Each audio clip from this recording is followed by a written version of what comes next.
we are hearing, is it true that deal, the deal between the Washington Commanders and the Philadelphia Eagles, was a foreshock, and that the Washington football team is in a race against time?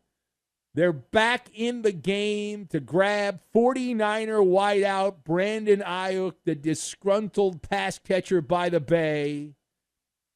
Let us discuss the question.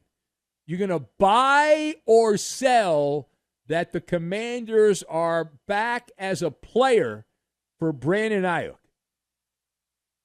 My thoughts. I've got James Bond, yo-yo, and biological clock.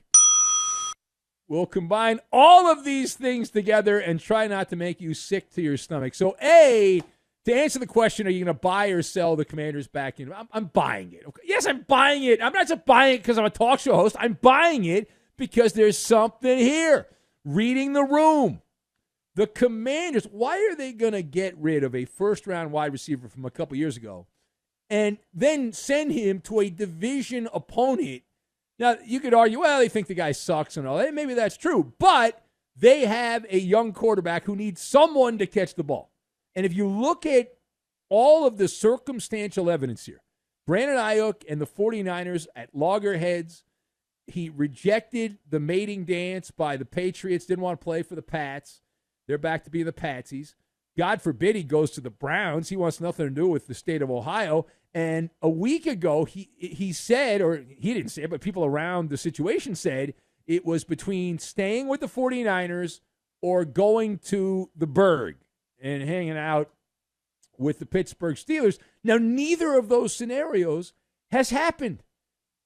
The standoff continues. Crank up the drama. And the plot has now thickened because Brandon Aiyuk does not really want to be the fourth option in San Francisco. If you look behind the curtain there, he would be that, at least for the short term, until they start moving some other players around. And he doesn't seem all that jazzed to play with that suck bag quarterback room with the Steelers. So could it be that a bromance is behind this? Is that why nothing has happened? Now, this is some James Bond level stuff. Brandon Aiyuk, his new number, 007. Is he manipulating the situation to be reunited with his former college buddy at Arizona State, Jaden Daniels? Oh, it feels so good. Keep an eye on this. It's developing hot. ...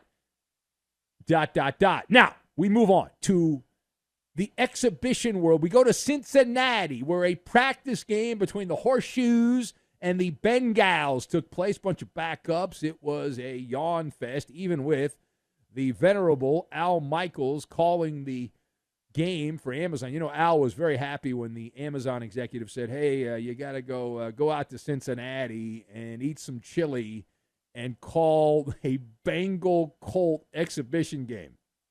Who goofed? I've got to know. Nevertheless, what is the story here? I got this. It's not a long, winding road. It's not that complex. It's sports radio. So the story here is quarterback Anthony Richardson, who has been ripped apart for his performance in the final exhibition game.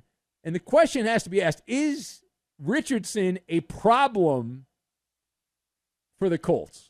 And I am nodding my head yes. Now, not just based on this particular game, but Richardson, for better or worse, is a pre-existing condition going into the season.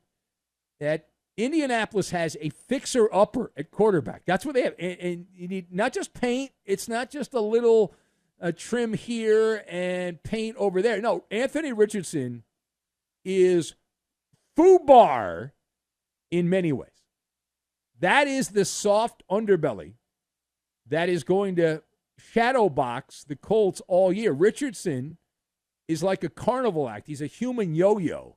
He's up and he's down. And he's all around. He's the epitome of a feast or famine player at this point. And this game, and I was flipping around, but I watched the beginning of it, the game that was played on Thursday night, and it was really a preview of coming attractions because without the bucket of popcorn, Richardson started out and looked like he was playing for the Florida Gators and they were playing some directional school as he led Indy on a 12-play, 80-yard drive. He had one incompletion, and that was a drop pass. The next possession, he tossed a pick six.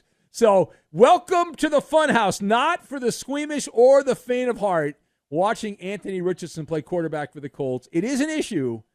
That division, you look around there's a lot of mediocrity. A lot of mediocrity in that division. One of those teams is going to rise up and stand atop the mountain. All right, last word here.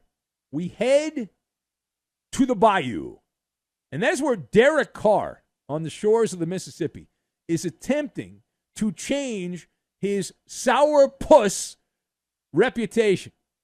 You might remember last NFL season, you probably didn't watch the Saints very much unless you happen to live in that area, but he was a very difficult teammate. He had bad body language and openly expressed grievances publicly with the Saints. As a talk show host, we loved it. Apparently those that work for the team did not. So Derek Carr, the old Raider, now in New Orleans for another year, has let the world be known that he has undergone a metamorphosis. That's right. Derek Carr has adopted a, quote, yes man approach to everything. He's instructed his wife to not decline any invitation, any request from a Saint, a teammate there, for his time. He said that he found himself overwhelmed with numerous activities since this new policy. So what is your reaction to Derek Carr adopting a yes man approach, whatever it takes to bond with his teammates there with the Saints? So Derek Carr, here's my theory here. The reason he's doing this is because he knows his biological clock as a starting quarterback in the NFL is ticking away in New Orleans. And if this does not work out, he can become a backup, but the idea that somebody else is going to allow Derek Carr to start seems far-fetched, right? That's a humdinger of a tale. So right now he's eating pickles in a desperate attempt to curry favor with his teammates. Carr has been attending organized cookouts, game nights, barbecues with random teammates. He's gone golfing, played a bunch of pickleball. This all sounds absolutely horrible. It's like the things you would do at a Russian gulag. And no matter how much, here's the kicker though, no matter how much pickleball and poker you play, it's not going to change the fact that the Saints roster is a mid-level roster. It's a mid-team. So you can have the greatest chemistry. I hate that word because I covered the 90s Clippers who all loved each other but couldn't play basketball. So I know it doesn't matter. If you're good, you're going to win. And you might not win as much if you don't like each other, but you're going to have success. And if you suck, it doesn't matter how much you hang out together and drink beers and go on vacation together. You still blow when it's all said and done.